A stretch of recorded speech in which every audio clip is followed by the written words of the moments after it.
আল্লাহ পাক রব্বুল আলামিন ডাক দিয়ে বলেন, ইয়া আইয়ুহান নাবিয়্যু জাহিদিল কুফফার।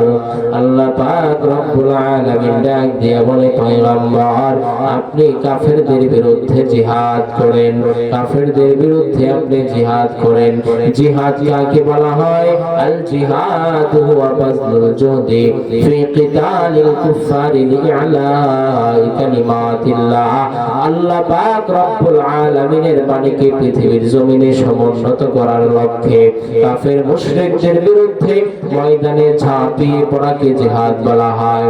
ও দুনিয়ার মানুষ, এই চারটা এত বড় বড় কাজ আল্লাহ দিলেন, আজকে আমরা মুসলমান এই চার কাজ ছেড়ে দিলাম। আর ইহুদি খ্রিস্টানেরা আমাদের এই চার কাজের ভিতরে প্রবেশ করে বড় বড় ফাটল সৃষ্টি করলো।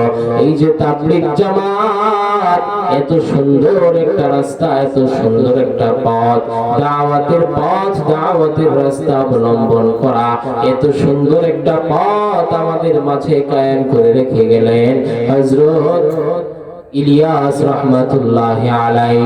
সারা পৃথিবীতে, শুধু বাংলাদেশ আর আমেরিকা নয়, গোটা পৃথিবীর জমিনে দাওয়াতের কাজ ছড়াইলো।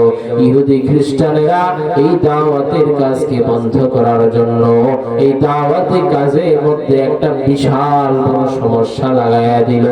ও দুনিয়ার মুসলমান, দ্বীন শিক্ষা দেওয়া, তালিম করা, এই যে তালিম, আমাদের সন্তানেরা সকালবেলা ঘুম থেকে ওঠার পরে মক্তবে যায় কোরআন শিখতো।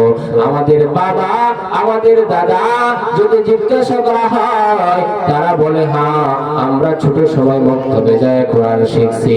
এই মক্তবে যায় দ্বীন শিক্ষা করার কারণে আমাদের আগের সন্তানেরা ভালো ভালো একজন ইসলামের পণ্ডিত হয়। এখন আমাদের এই দুনিয়ার মধ্যে সকালবেলা কিন্ডারগার্টেন চালু করে মানুষদেরকে, ছেলে পেলেদেরকে কোরআন পড়ানো থেকে দূরে রাখে। আমাদের সচেতন হইতে হবে, কোরআন শিখতে হবে। এই কোরআন এত দামি কোরআন, আল্লাহ পাক রব্বুল আলামিন বলেন, এই কোরআনকে আমি আল্লাহ এত মর্যাদার, এত দামি করে বানাইলাম।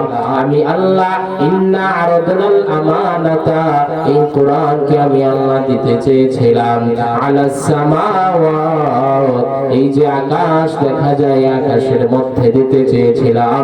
আকাশ বলল ফাআবাইনা, অস্বীকার করলো রব্বুল আলামিন, আমি এই কোরআনকে বরদাস্ত করতে পারবো না, আমার দ্বারা সম্ভব না। এরপরে আল্লাহ বলেন ওয়াল আরদি, আমি আল্লাহ এই কোরআনকে জমিনের মধ্যে দিতে চেয়েছিলাম, জমিন অস্বীকৃতি জানালো না, আমার দ্বারা সম্ভব না। ও দুনিয়ার মুসলমান, এরপরে আল্লাহ বলেন ওয়াল জিবাল, এই পাহাড়ের মধ্যে আল্লাহ পাক রব্বুল আলামিন কোরআন দিতে চাইলেন, পাহাড় পর্যন্ত অস্বীকার করলো, জমিন অস্বীকার করলো, আকাশ অস্বীকার করলো, গ্রহণ করে নাই। এই মহাগ্রন্থ আল কোরআন পৃথিবীর শ্রেষ্ঠ মাখলুক মানুষ গ্রহণ করেছে।